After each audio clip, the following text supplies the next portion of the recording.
Mesdames et messieurs, bonsoir. Merci d'avoir choisi RTI 1 à la une de ce 20h. Une délégation française conduite par l'ambassadeur Christophe Bélia séjourne en Côte d'Ivoire. Elle a été reçue aujourd'hui par le Premier ministre Robert Begré-Mambé, par ailleurs président du comité d'orientation et de suivi du CEDD. Le contrat de désendettement-développement permet de financer des projets dans des domaines tels que l'éducation, l'emploi et la santé.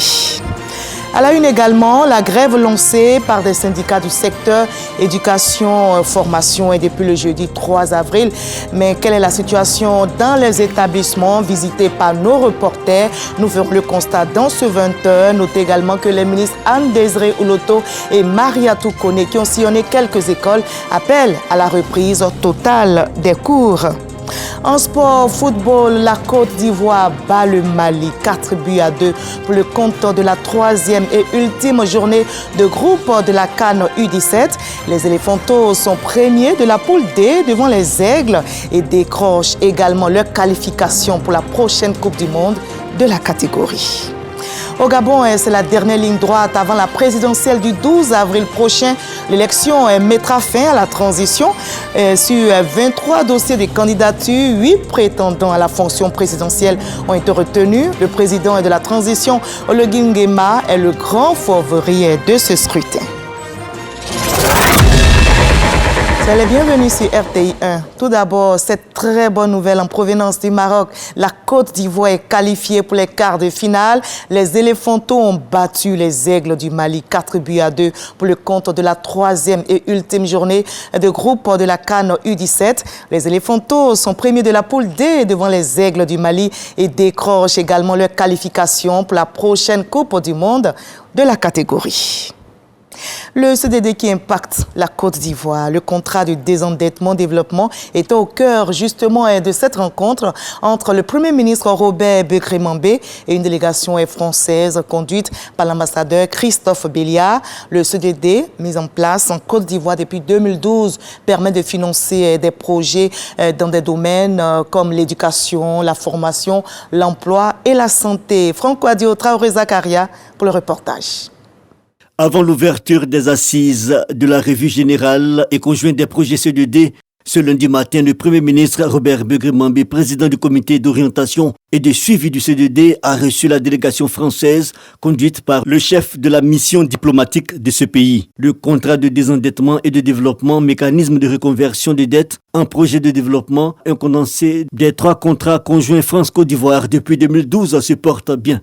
Il y a une délégation forte qui est venue de Paris avec la directrice Afrique de l'AFD, avec collègues du ministère des Affaires étrangères, avec une collègue du ministère des Finances.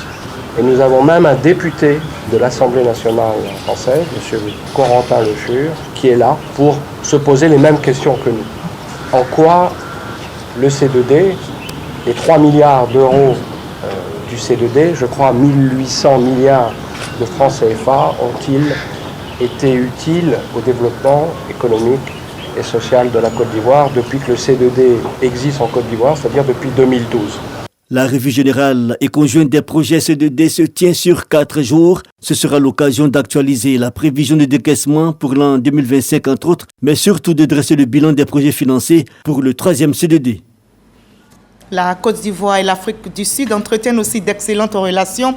Un forum économique ivoiro-sud-africain s'est ouvert ce lundi 7 avril au Sofitel Hôtel Ivoire d'Abidjan. Les deux pays veulent renforcer leur coopération à travers ce forum d'affaires qui marque une nouvelle dynamique dans les relations bilatérales. Marie-Chantal Akandan, Ulrich Adongon et Michel Kwame pour le reportage.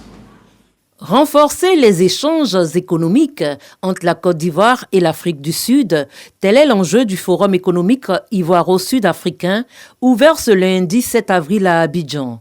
Une initiative conjointe portée par les deux pays. Le résultat des efforts de promotion à travers la diplomatie économique des relations entre l'Afrique du Sud et la Côte d'Ivoire afin que nous puissions présenter les opportunités qu'offre la Côte d'Ivoire et que nos opérateurs économiques sud-africains puissent profiter du plan de développement national de la Côte d'Ivoire et échanger avec leurs compères ivoiriens.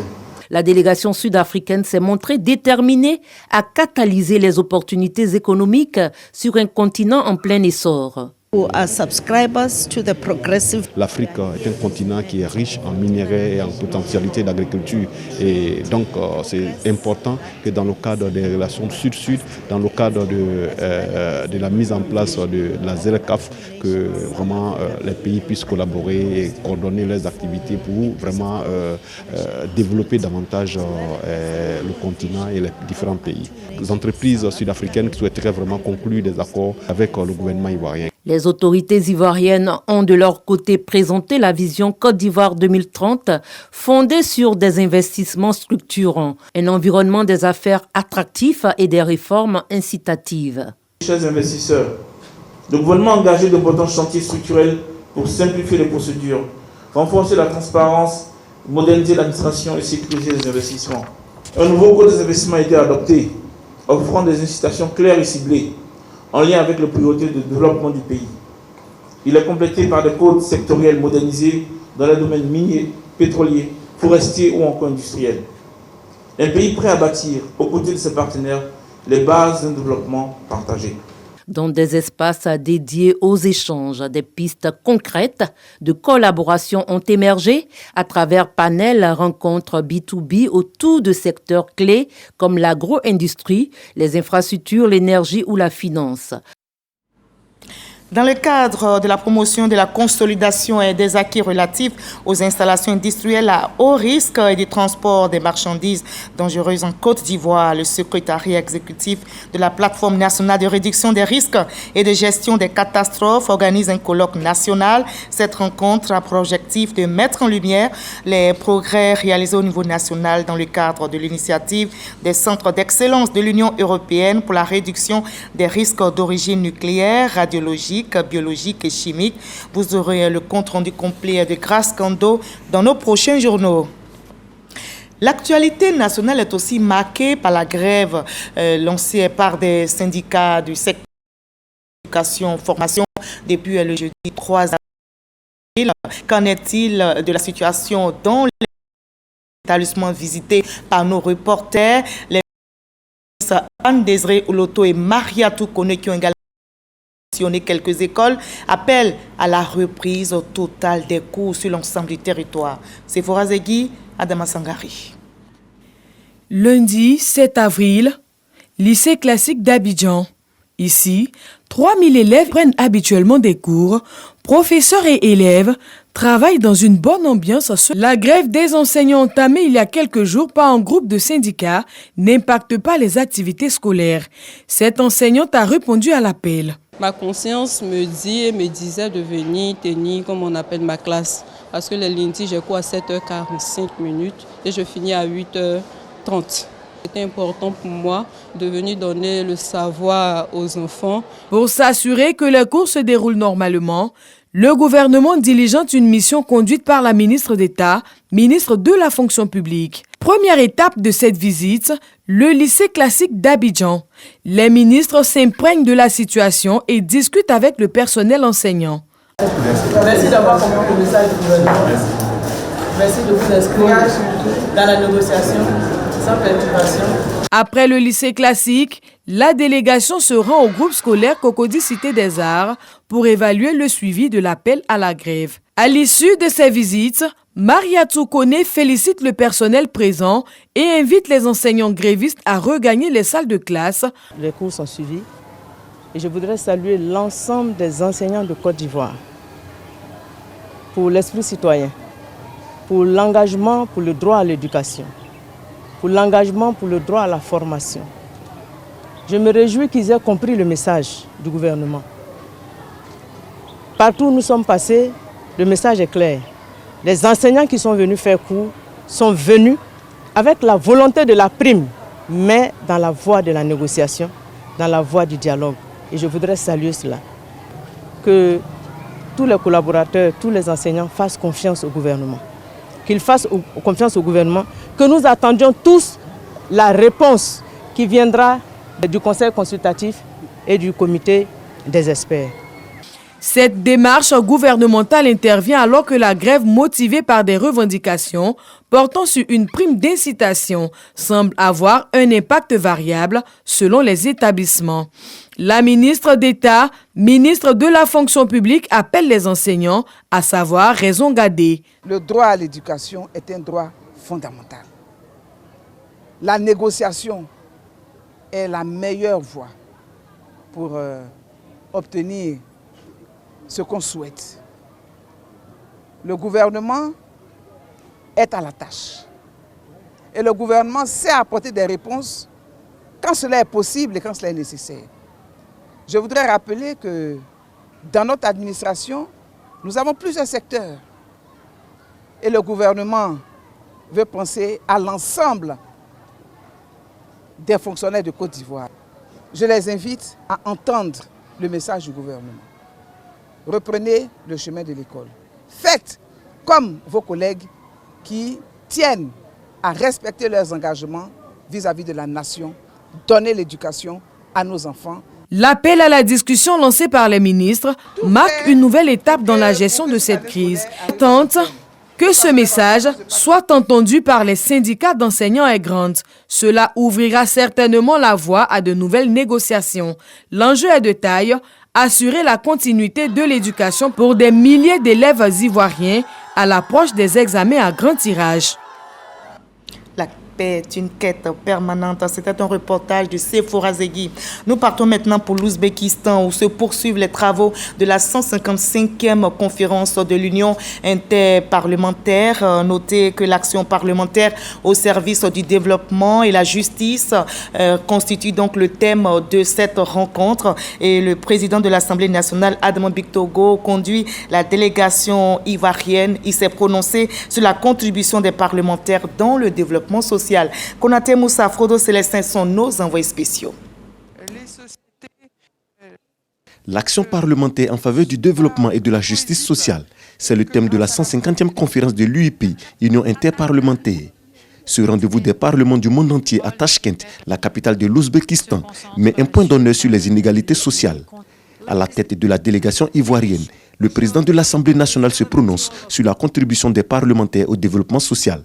Nous, parlementaires, nous devons, à travers nos missions de contrôle et d'évaluation des politiques publiques, être une force motrice pour une justice sociale afin de garantir aux générations actuelles et futures un monde juste et équitable.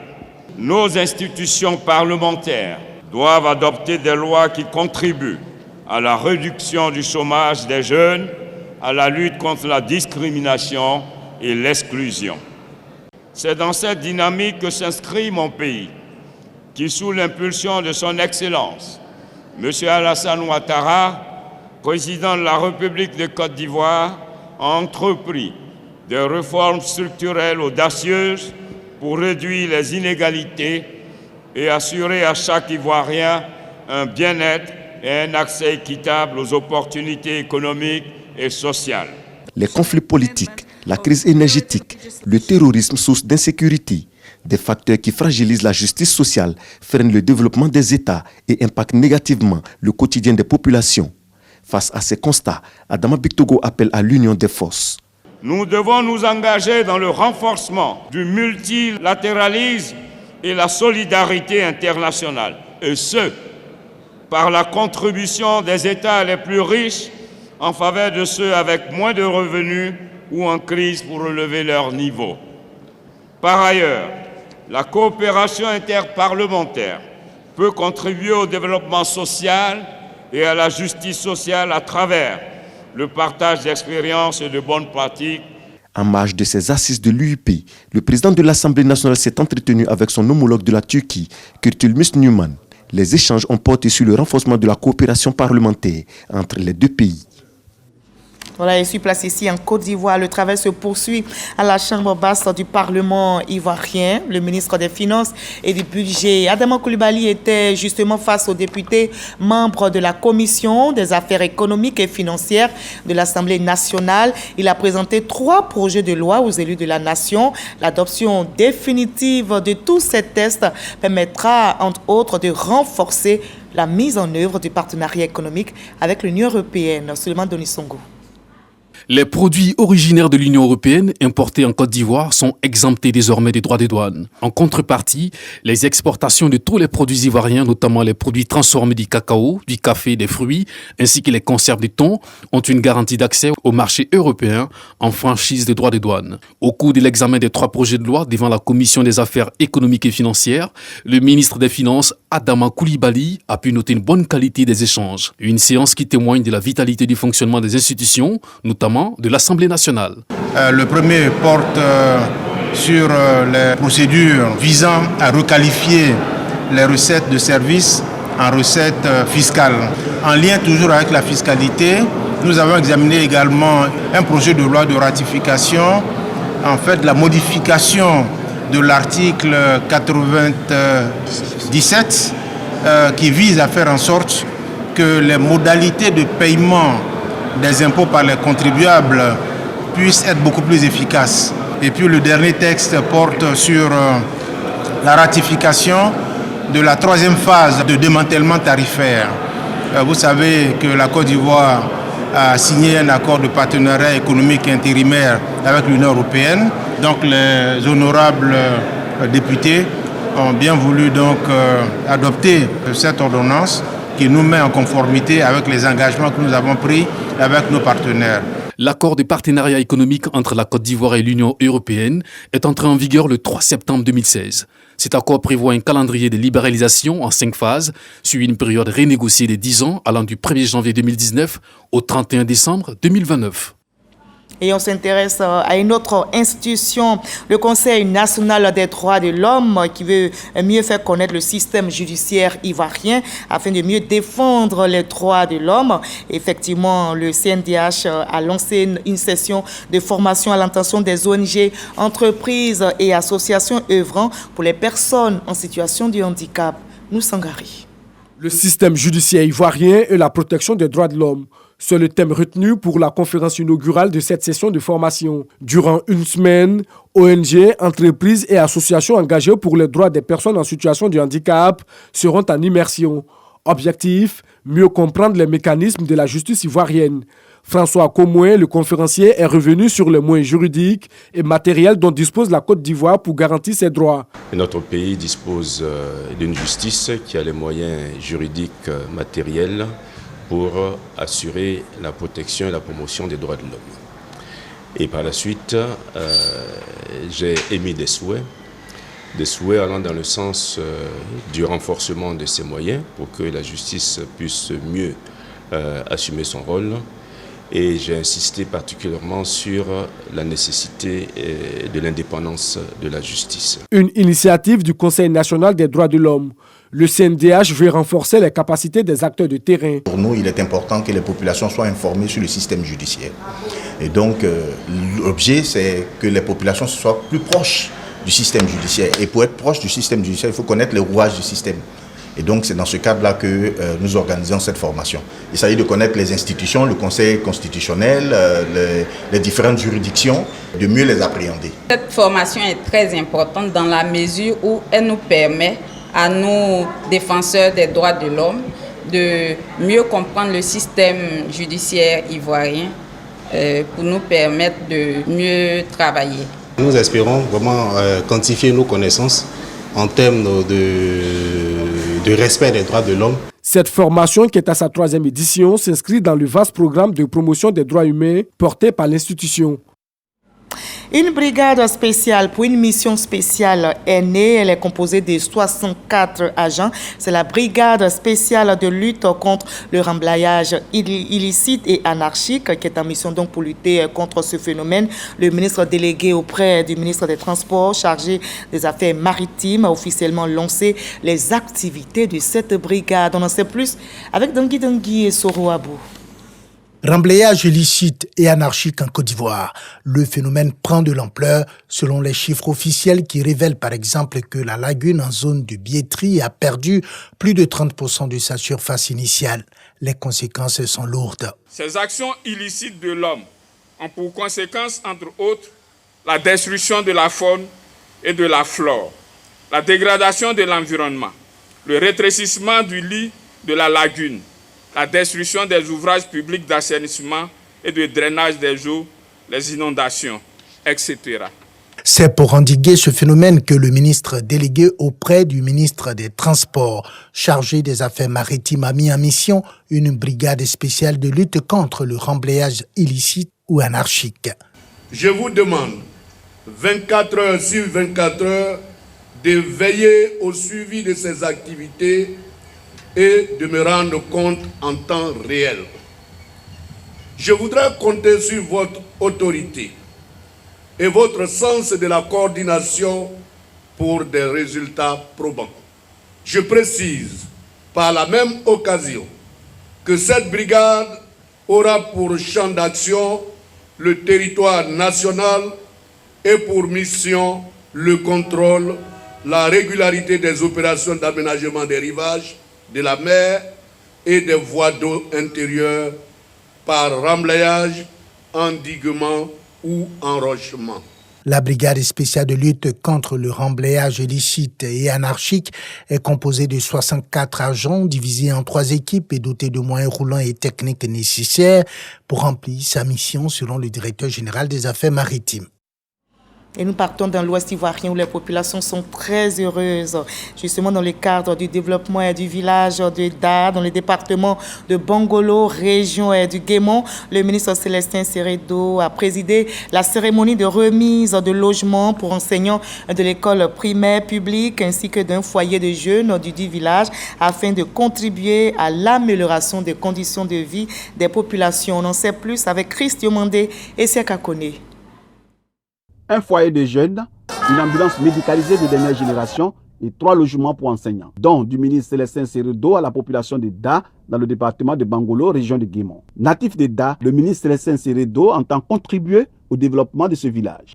Cette action entre dans la ligne droite de la vision du président de la République Alassane Ouattara. Quand le président fait parler sa main, d'eau traduit intégralement, fidèlement ce qu'on lui dit de venir faire dans la région. Et aujourd'hui, particulièrement dans notre village, nous sommes vraiment très ravis de ce que vient de faire notre frère. Pour le ministre Célestin Seredo, il s'agit d'un grand pas dans la croissance du village. Nous appartenons à une philosophie, c'est celle du docteur Alassane Ouattara, non seulement président de la République de Côte d'Ivoire, mais président de notre grand parti, le RHDP. Lui, il a décidé de faire du développement le socle de toute sa pensée. Et donc, nous qui sommes ses disciples, quand on vient vers nos parents, nous on parle projet, mais avec Alassane Ouattara, regardez ce foyer flamand neuf. Et les parents, parfois, les femmes en travail étaient prises dans les brouettes et en cours de chemin, elles mouraient. Mais aujourd'hui, on vient d'avoir une deuxième ambulance médicalisée. Et nos enseignants qui doivent partager et donner le savoir à nos enfants, tant qu'ils ne sont pas dans les conditions les plus commodes, ils ne peuvent pas donner le savoir. Nous avons commencé déjà à donner les logements. Au titre des 10 logements, nous venons de donner les clés de 3 logements. C'est un processus. Donc ce que nous devons retenir, l'allassanisme est humaniste. Ce que nous pouvons dire aux bénéficiaires, c'est de prendre soin de ces projets-là. À travers cette visite et cet engagement, Célestin Seredo renforce ainsi son ancrage local. Il confirme également la dynamique de développement dans le Guémon. Message fort adressé à la population qui plus que jamais voit en lui le bâtisseur d'un Guémon moderne. Et la Côte d'Ivoire qui rayonne fait bien parler d'elle au Salon mondial du tourisme qui s'est récemment tenu à Paris, en France. La Côte d'Ivoire, notre pays, y a pris part à travers un stand animé par l'ambassade ivoirienne. Et les visiteurs ont été émerveillés par Sublime Côte d'Ivoire. Quelques pas de danse typiquement ivoirien, le masque Zaouli en attraction devant un public. Au Salon mondial du tourisme de Paris, la destination Côte d'Ivoire a de quoi se vendre au milieu de visiteurs. Le stand pays, lui, ne désemplit pas. Il était important pour nous d'être représentés sur ce salon qui est le plus gros organisé en France et qui met à l'honneur tout ce qui est tour opérateur, agence de voyage pour faire la promotion des destinations authentiques et diversifiées comme la nôtre. Véritable carrefour d'échanges et de découvertes, ce salon a attiré de nombreux visiteurs, passionnés de voyage et professionnels du secteur. Le stand ivoirien a ainsi été visité par la ministre française déléguée chargée du tourisme, Nathalie Delattre. Elle avait à ses côtés Maurice Kouakou Bandama, ambassadeur de Côte d'Ivoire en France. Notre ministère des Affaires étrangères a bien décidé d'ouvrir à l'ambassade une direction du tourisme. Paris, est la première capitale touristique du monde.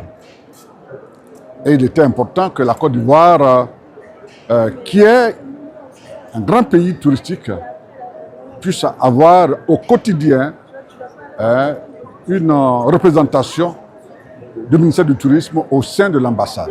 À la faveur de ce Salon mondial du tourisme de Paris, les exposants ont proposé plus de 500 destinations touristiques aux visiteurs.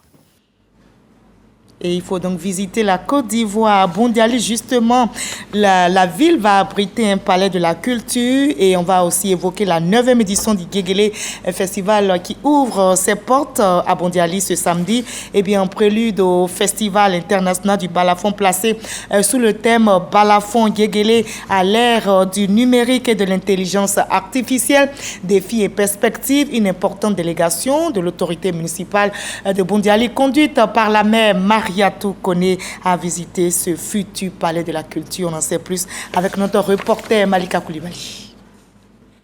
En attendant son inauguration officielle prévue dans 4 mois, une importante délégation de la municipalité de Bondiali, conduite par la maire Mariatou Kone et les membres du commissariat du Guéguélé Festival, s'imprègne de l'état d'avancement des travaux du futur palais de la culture de Bondiali. Face à la progression des travaux du chantier, la maire Mariatou Kone s'est réjouie. Je note avec satisfaction que les travaux avancent. Bondiali mérite de belles choses et c'est l'objectif. Valorisation de notre patrimoine culturel au niveau local et régional, mais également nous allons accueillir des spectacles internationaux, des grands artistes internationaux, des artistes musiciens, mais des artistes plasticiens, des artistes dans tous les domaines. Ce projet de réalisation d'un palais de la culture dans la partie septentrionale de la Côte d'Ivoire est une opportunité pour les filles et fils de Bondiali, mais aussi pour les artistes de Côte d'Ivoire. Je suis en face du palais de la culture, qui est un très très bel édifice qui me fait me rendre compte qu'il est important de rêver plus grand que ce qu'on imagine. Je ne pense pas qu'on aurait pu croire qu'un jour il y aurait ça à Bondiali, et je pense que c'est le début d'une bonne aventure, le début de quelque chose de plus grand. Avec une salle de 900 places, à l'extérieur 10 000 places pour pouvoir organiser le grand show. Ce n'est pas tout à fait un palais de la culture, comme elle le dit souvent, il faut le rentabiliser. Et c'est ce que nous allons essayer de faire à ses côtés. Selon les responsables en charge de la construction de l'édifice culturel, le futur palais de la culture de Bondiali sera le 2e grand palais après celui de Trècheville. Et on va parler maintenant de cohésion sociale et de renforcement de la paix dans le Côte d'Ivoire. Le président de la République, Alassane Ouattara, qui facilite donc le travail aux chefs de village. Il s'agit des chefs de village du canton Gbadi-Est qui ont eu donc des motos, des engins roulants, nous rapporte Abou Sanogo. 14 motos offertes par le président de la République Alassane Ouattara par l'entremise du professeur Ouraga Obou à la chefferie qui compose la sous-préfecture de Daïpakéi pour faciliter ces différents déplacements. Dans le passé, on avait du mal à aller même aux réunions, surtout pour le retour. C'était vraiment difficile pour nous. Donc c'est une joie immense pour nous, les chefs de notre canton de Gbadi-Est, du fait que le président ait pensé à nous. On souffre, par exemple, moi je viens de Biakou. Biakou est tellement éloigné de Daïpakéi. Donc quand je viens là, souvent le transport même me prend 5 000. Le président du conseil régional du Go, Joachim Djedjibagnon, a tenu à exprimer sa gratitude au chef de l'État, Alassane Ouattara. J'ai dit à mes parents que c'est parce que le professeur Ouraga Obou est avec lui qu'eux ils ont demandé et il a transmis les doléances au président de la République qui leur a offert ces motos. C'est le même professeur Ouraga Obou que le président va envoyer demain vers eux pour les élections à venir. Il faudrait qu'ils tiennent à leurs paroles. L'émissaire du président de la République, le professeur Ouraga Obou, cadre de Djedje Digbepa, a appelé les chefs de village à soutenir les actions du chef de l'État. La réalité du terrain nous dicte que le chef de l'État nous a donné beaucoup de choses.